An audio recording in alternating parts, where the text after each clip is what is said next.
Hey Insurance, this is Tony Cañas, Chief Motivational Officer at Insurance Nerds and PNC Client Advisor at the Jacobson Group. I'm recording today's video from Boston, where I am wearing my formal suit because I am here for the APCIA annual meeting, and also I'm trying to record ahead.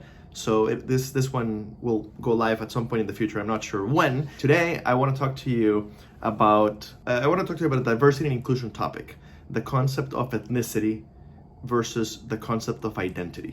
And I'm gonna basically talk about my own example. I'm a really weird case, and you guys know that I'm a weird guy, but I'm a really weird case.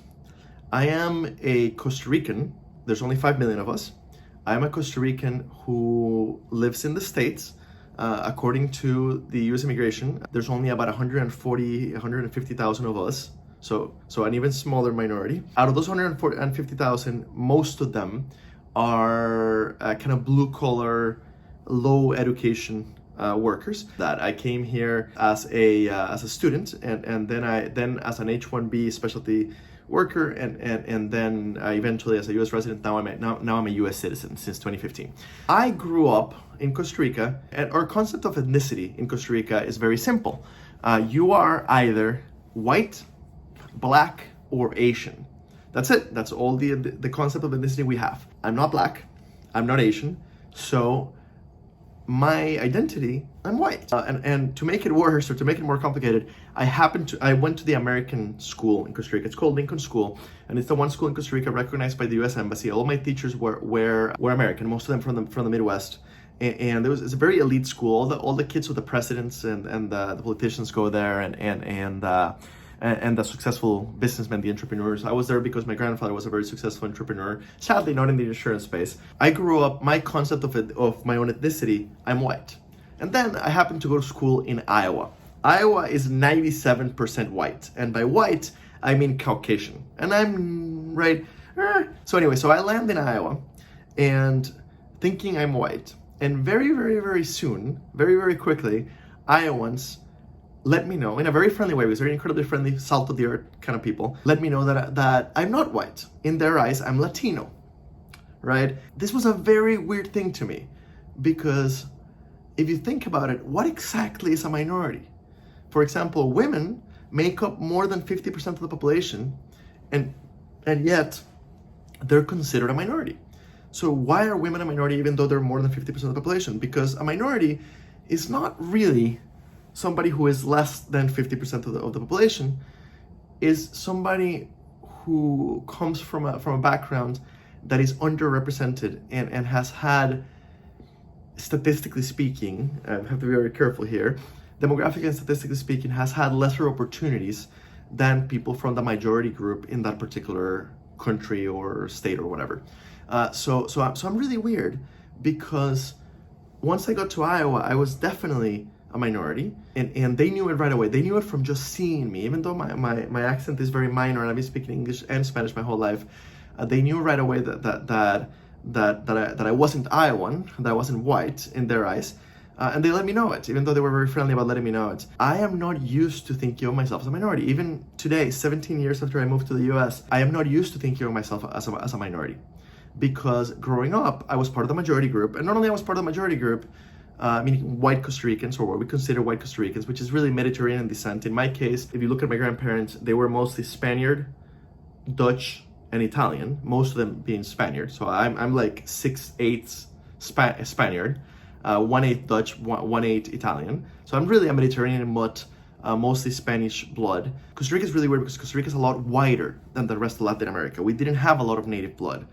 And we didn't import a lot of black blood either. The African Americans really kind of stuck. They were prohibited from coming into the city until the 60s. So they settled in the province of Limon, which is in the coast, and we don't have a lot of contact with them. There's not a lot of them. Same thing with the Asians.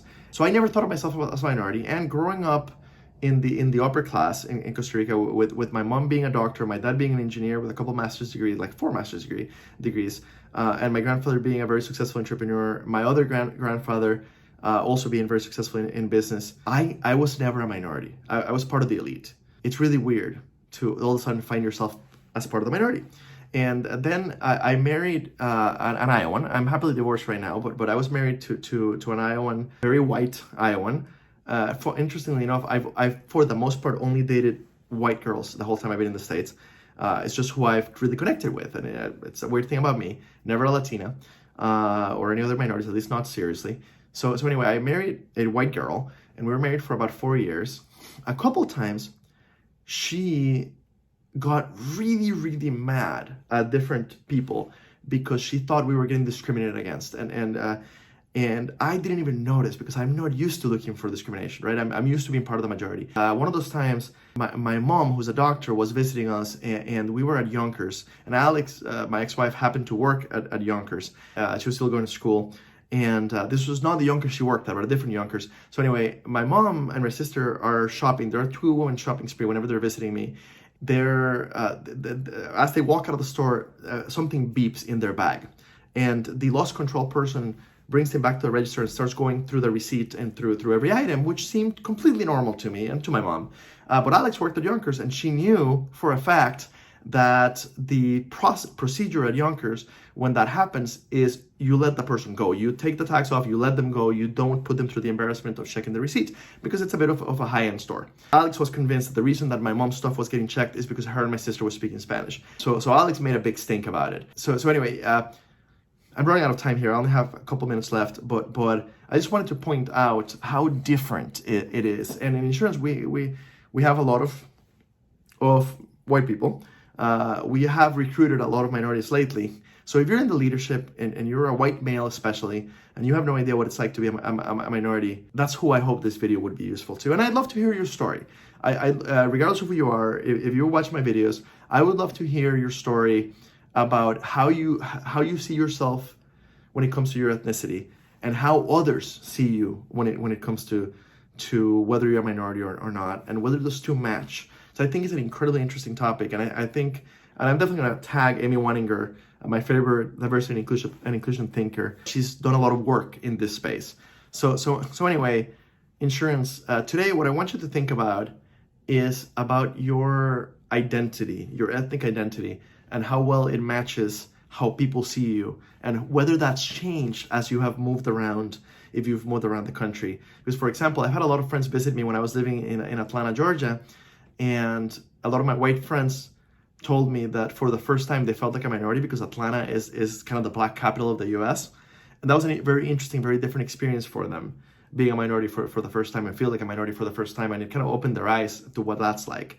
So I'd love to hear your story on what is your identity when it comes to your ethnicity, and how other people see you, and whether that has changed as you've moved around geographically, or as you've moved around within the industry. So thank you very much for joining us today. I hope that this was not too far out there, but I do think it's an interesting and an important topic, and it'll help us better understand the other people who are minorities who work in our industry.